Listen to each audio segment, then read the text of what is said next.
Hai mai pensato di conoscere davvero la persona con cui vivi? E se scoprissi che ti ha mentito per più di 500 giorni? Io ci sono passato. Ho trovato un telefono segreto nella macchina di mia moglie e quello che ho letto ha distrutto tutto ciò che credevo reale. In questo video ti racconto esattamente come ho scoperto il tradimento, cosa ho trovato nei messaggi e come ho reagito. Alla fine ti rivelerò una frase che non dimenticherò mai. Le sue ultime parole prima che uscisse per sempre da casa nostra. Il mio furgone era fermo da 3 giorni in officina, in attesa di un pezzo per il cambio. L'officina mi aveva detto che ci sarebbe voluta un'altra settimana per ricevere il componente necessario. Quella mattina avrei dovuto andare a prendere delle forniture per la mia attività di giardinaggio. Mia moglie mi offrì la sua berlina senza che nemmeno glielo chiedessi. Stava andando al lavoro presto, perché era il giorno dell'inventario al grande magazzino dove gestiva il banco dei gioielli. Apprezzai il fatto che me la prestasse, dato che dovevo coordinare una grossa consegna di pacciamatura. La macchina mi sembrava strana dopo anni passati a guidare il mio pick-up. Tutto era più basso da terra e lo sterzo molto più sensibile. Dopo aver lasciato mia moglie al lavoro, arrivai al magazzino delle forniture senza problemi e caricai i sacchi di fertilizzante nel bagagliaio. Il viaggio di ritorno cominciò normalmente, finché non sentii un rumore inconfondibile. Quel colpo ritmico che ogni automobilista teme. Ero su una strada trafficata a 2 corsie, con camion che mi sfrecciavano accanto in continuazione. Il rumore peggiorò mentre rallentavo e mi accostavo su una corsia d'emergenza molto stretta. Auto e tir mi passavano accanto ruggendo, mentre restavo lì a maledire la mia sfortuna. Aprii il bagagliaio e iniziai a scaricare i sacchi di fertilizzante per accedere alla ruota di scorta. Il caldo cominciava già a farsi sentire, anche se erano solo le 10 del mattino. Il sudore mi colava lungo la schiena mentre spostavo l'ultimo sacco. Sollevai il pannello imbottito che copriva il vano della ruota di scorta. La ruota sembrava a posto, ma qualcos'altro attirò immediatamente la mia attenzione. Incastrata contro la parete del vano c'era una piccola borsa nera con la cerniera. Era stata infilata lì apposta, non sembrava qualcosa che era caduto per caso. Non l'avevo mai notata prima, ma in effetti guidavo raramente la macchina di mia moglie.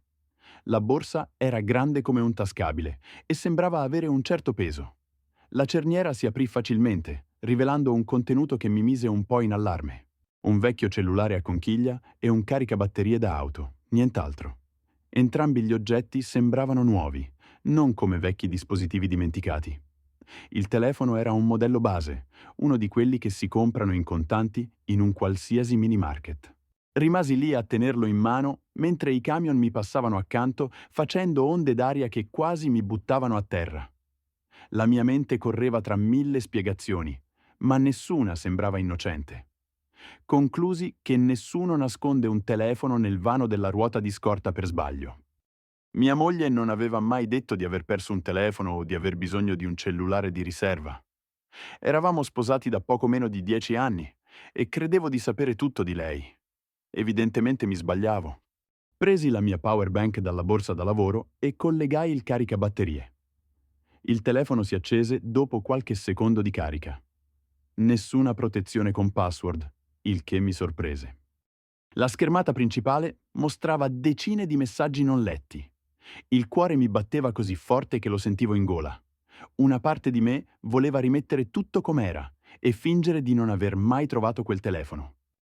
Ma sapevo che non sarebbe stato realistico, visti i segnali.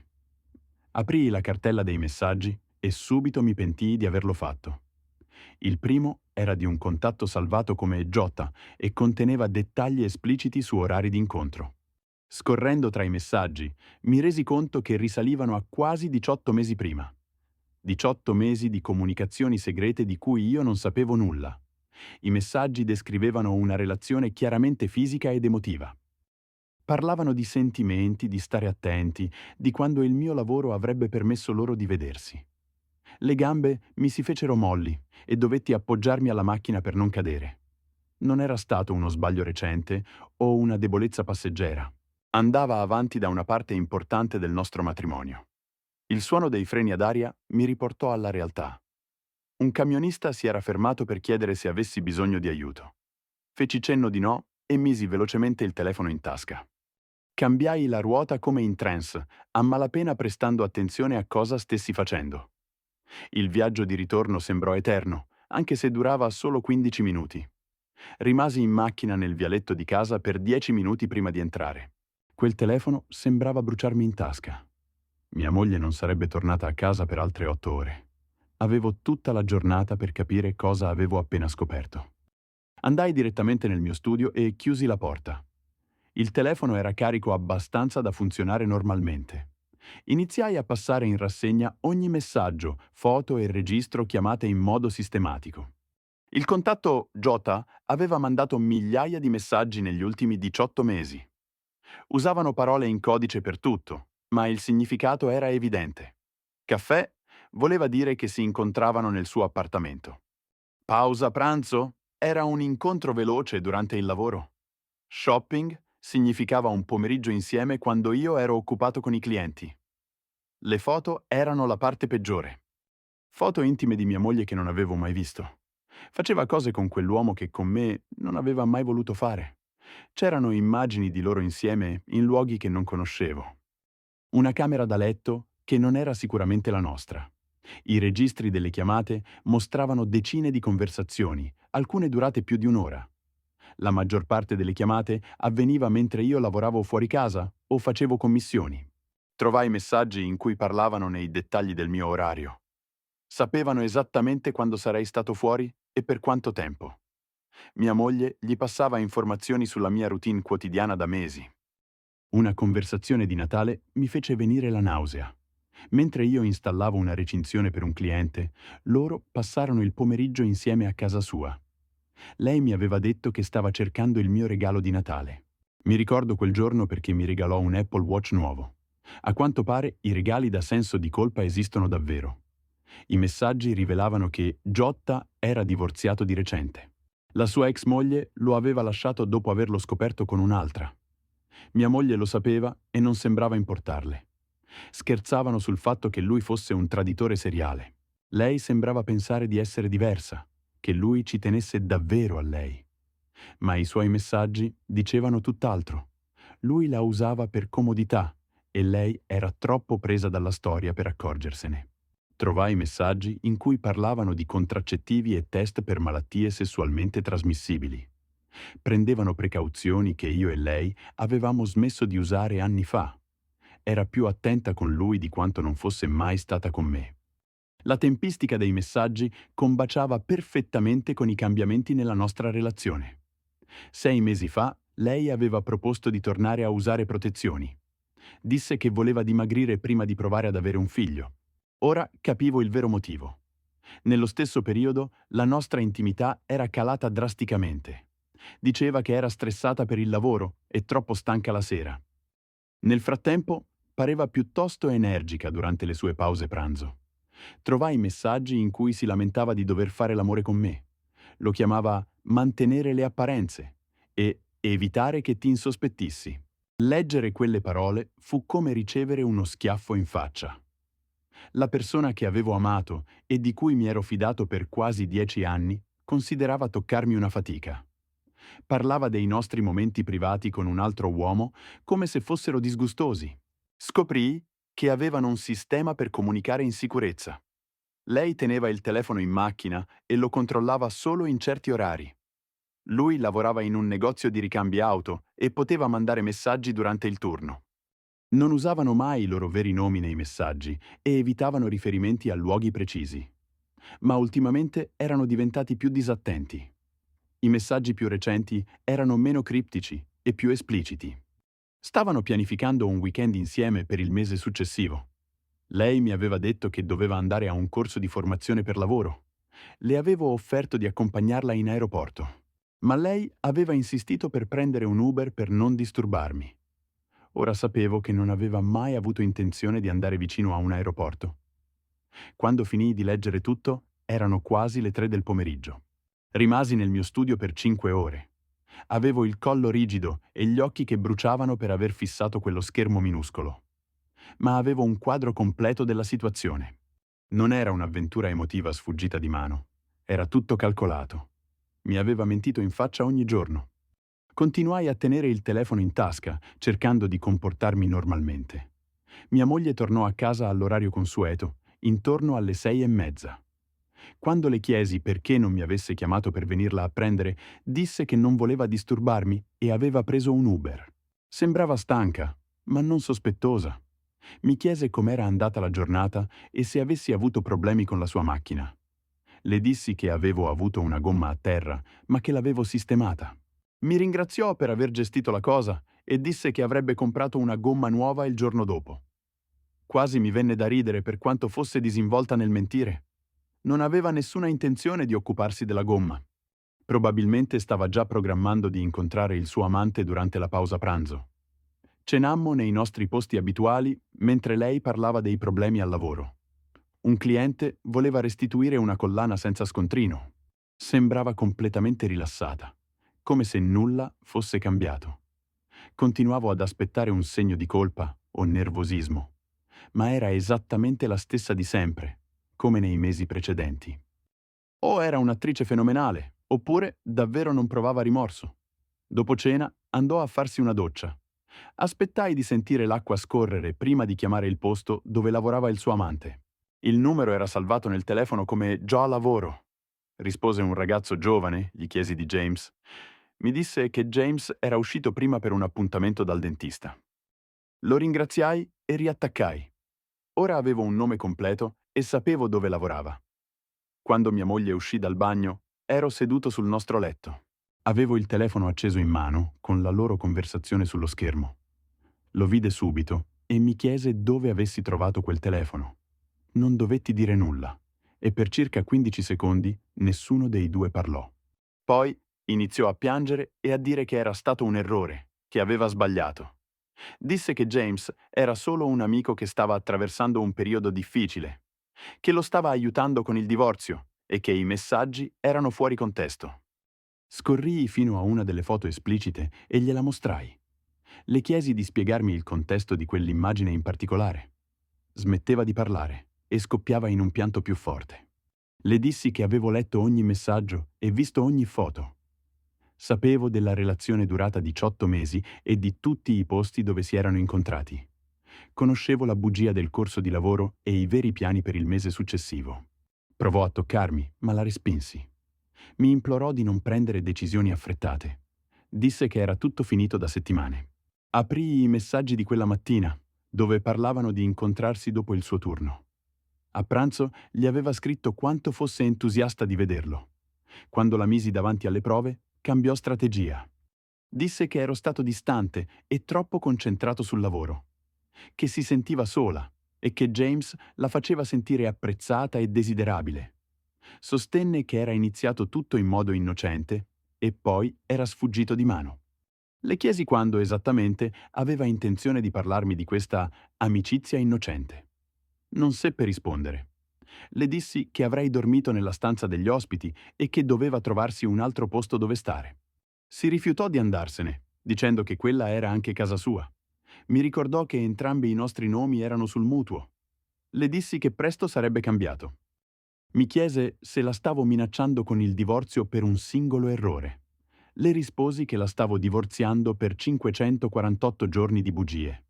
Sembrò scioccata dal fatto che avessi contato i giorni dal primo messaggio. Mi chiese se potevamo andare in terapia e cercare di sistemare le cose. Le dissi che quella nave era salpata 18 mesi prima.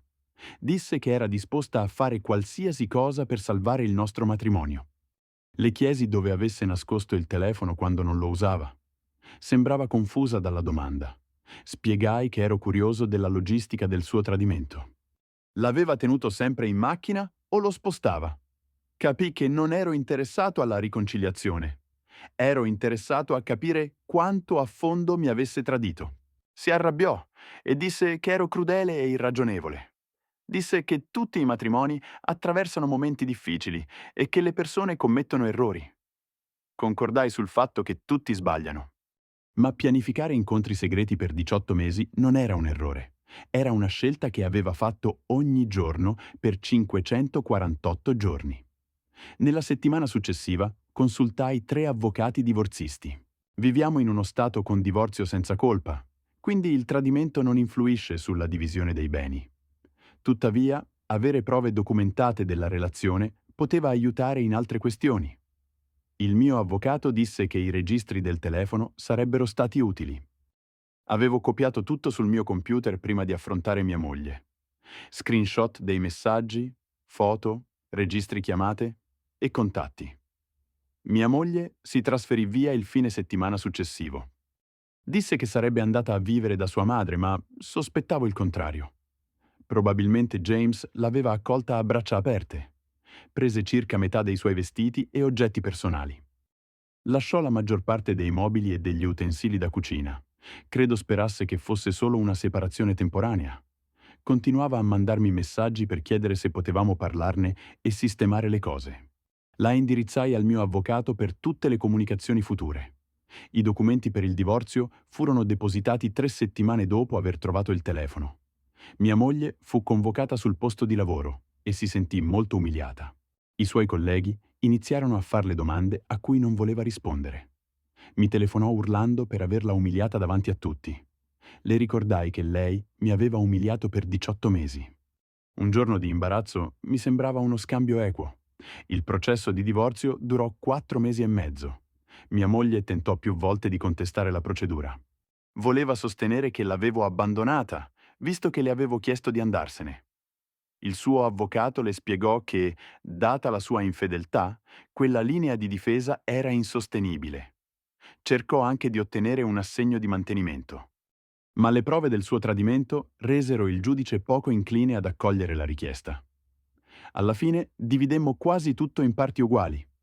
Io tenni la casa, perché potevo permettermi il mutuo da solo. Lei riprese la sua macchina e metà del nostro conto risparmi. Non toccammo i rispettivi fondi pensione. Ero sollevato di non doverle versare mantenimenti a lungo termine. Ricominciare da capo a 43 anni era già abbastanza difficile. Durante il divorzio scoprii di più su James. Lavorava da AutoZone e aveva divorziato 2 volte prima. Il primo matrimonio finì perché aveva tradito con una collega. Il secondo durò 18 mesi, finché la moglie lo sorprese con una vicina. Mia moglie era stata la terza donna in quella catena. 8 mesi dopo il divorzio, la mia ex moglie mi contattò. Disse che James l'aveva lasciata. Aveva scoperto che vedeva un'altra, una cliente del negozio. Voleva scusarsi e vedere se potevamo riprovarci. L'unica cosa che le dissi fu che non avrei mai più potuto fidarmi di lei e che non c'era nulla da ricostruire. Disse che tutti meritano una seconda possibilità e che aveva imparato dai suoi errori. Le chiesi cosa avesse imparato. Precisamente. Disse che aveva capito che l'erba del vicino non è sempre più verde. Le dissi che quella non era la vera lezione. La vera lezione era che l'inganno distrugge le relazioni in modo permanente. Mi accusò di essere rancoroso e di non saper perdonare. Spiegai che perdono e riconciliazione sono 2 cose diverse. L'avevo perdonata per la mia serenità, ma non mi sarei mai più fidato di lei al punto da condividere di nuovo una vita insieme. Pianse, dicendo che aveva fatto l'errore più grande della sua vita. Concordai con lei, ma aggiunsi che le conseguenze erano permanenti. Alcune decisioni non si possono annullare, per quanto ci si penta. Un anno dopo, iniziai a frequentare un'altra persona. La mia attuale compagna conosce tutta la storia del mio divorzio. Apprezza il fatto che le abbia raccontato tutto dall'inizio. Ogni tanto vedo l'auto della mia ex parcheggiata in fondo alla strada. Credo speri di intravedere qualcosa della mia nuova vita. Mi dispiace per lei, ma non abbastanza da volerci riparlare. Ha fatto le sue scelte e ora deve conviverci. Ho ancora quel telefono. Il mio avvocato mi ha consigliato di tenerlo finché non scadranno eventuali termini legali. A volte mi chiedo se James sapesse fin dall'inizio che era solo l'ennesima tappa del suo ciclo. L'aveva pianificato o gli è semplicemente venuto naturale? In ogni caso, il risultato è stato lo stesso. 2 matrimoni distrutti e diverse vite profondamente segnate. Tutto perché 2 persone hanno anteposto i loro desideri immediati ai loro impegni. Ho imparato che, se uno ci tiene abbastanza, può nascondere qualsiasi cosa. La persona con cui dormi ogni notte può essere un perfetto sconosciuto. La fiducia è fragile e una volta spezzata non torna mai più come prima. Ma la vita va avanti e nuovi rapporti sono possibili. Basta che ci siano confini più sani e aspettative più realistiche. Cosa avresti fatto al mio posto? Hai mai vissuto qualcosa di simile o conosci qualcuno che ci è passato? Fammi sapere nei commenti. E se questa storia ti ha colpito, lascia un like e iscriviti al canale. Ne pubblicherò molte altre, vere, crude e incredibilmente umane.